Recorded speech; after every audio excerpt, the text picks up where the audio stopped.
Those of you guys who follow the channel know for sure that I love my Z-Packs Arc Haul. It's been one of my favorite purchases.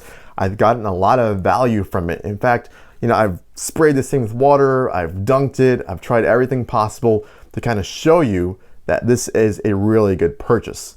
But something I want to consider after I've used it for some time now, I want to make sure you're also aware of potential negatives that may come up in using the pack.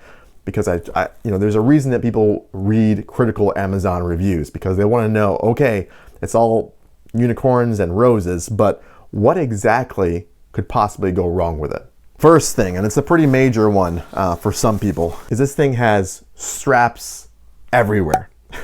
It's not something that you notice unless you have a pack that doesn't have a whole lot of straps. But there, for example, there's this clip that clips over to kind of cinch things down. There are load lifter straps. There's also straps to adjust the back trampoline. There's straps that hook of course, the shoulder strap down to the pack body itself. There's straps all over the place. Where it really caught my eye is on the most recent winter trip to Cumberland Gap National Park, where everything was covered in frost. And so typically, the amount of straps don't bother me in the summer. It's just something you kind of deal with, you learn to adjust to, and that's what makes the Z-Packs Arc Haul such a great pack. But when it was covered with frost, of course, the webbing became a little stiffer, things became a little more difficult to adjust, and I started to notice exactly how many straps were in here. And so the positive about the Z-Packs Arc Haul is just it's so adjustable, it can be made so comfortably.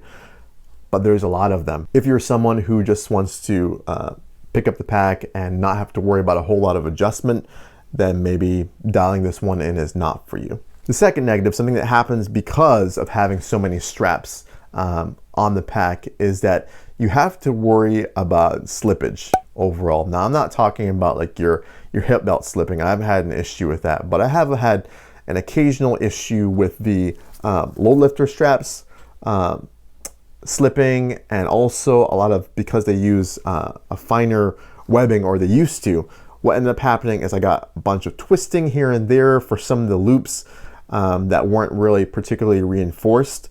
And so that's something you notice after using it over time, is that something's actually slipped out. So for me, for example, I remember I think it was in the Smokies a little while ago, and this part of my shoulder strap completely slipped out of the buckle, and I thought at first it was a failure. Luckily, it was just the strap slipping through the buckle, and it was a really easy fix. But I remember thinking at that point, oh my gosh, I thought my pack failed on me. Luckily, it was just a little slippage.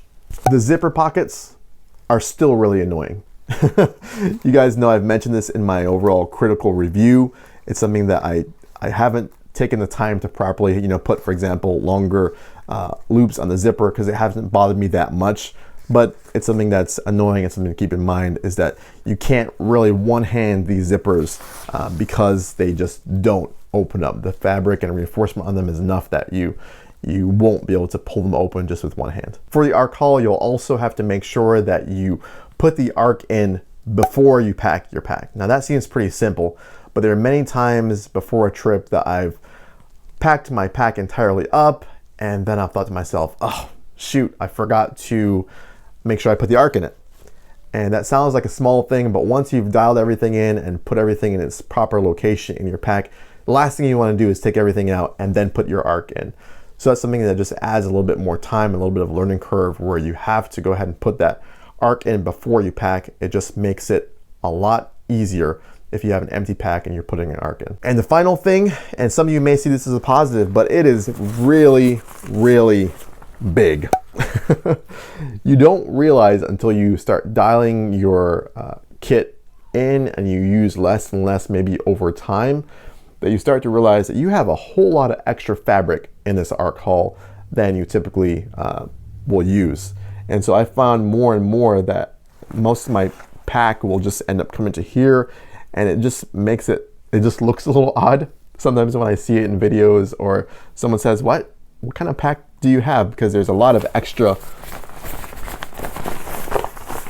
stuff folded up. And so it's just a minor annoyance, something that just is more aesthetic than anything else.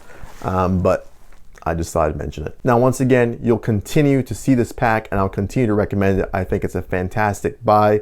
It's a great purchase for me. It's always been recommended, but I just want to make sure you guys are aware of some things to consider before you purchase. Hopefully this helped someone out there make a decision about whether or not to buy this pack, as well as some potential pitfalls to look out for. All right, guys, thanks for watching. Peace.